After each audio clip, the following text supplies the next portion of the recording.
আপনি কি এই 500 টাকা নিয়ে নেমে যেতে চান? চালের বস্তা সহকারে নামবো তো না, বরফ শেষ হয়ে যাবে, তারপর সমস্যা নাই, কিন্তু চালের বস্তা নিয়ে যাবো। আমরা জিতবো, কেউ হারাতে পারবে না। এই যে দেখতে পাচ্ছেন তিনজন রিকশাওয়ালা মামা, যাদেরকে আমি দাঁড় করিয়েছি বরফের উপরে। তাদের মধ্যে শেষ পর্যন্ত যে বরফের উপরে দাঁড়িয়ে থাকতে পারবে সেই পাবে এই চাউলের বস্তা। দিয়ে বরফের উপরে দাঁড়িয়ে থাকতে কেমন লাগতেছে? ভালো লাগতেছে। ভালো লাগতেছে।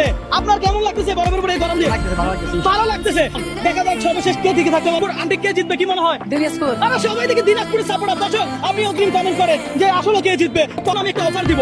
আপনাদের মধ্যে যদি এই মুহূর্তে কেউ নামতে চান তাহলে ক্যাশ 500 টাকা পাবেন। আর কিছুক্ষণ পরে এই অফারটা আর থাকবে না। আমি কি বুঝাতে পারছি? আপনি কি 500 টাকা নিতে চান? আপনি কি এই 500 টাকা নিয়ে নেমে যেতে চান? আপনি কি এই 500 টাকা নিয়ে নেমে যেতে চান? নামবো না। আরে বলে কি? কিন্তু 10 মিনিট হয়ে গেছে, ওনারা দাঁড়িয়ে আছে বরফের উপরে, ওনারা কেউ নামতেছে না। তো আমার কি করা দরকার?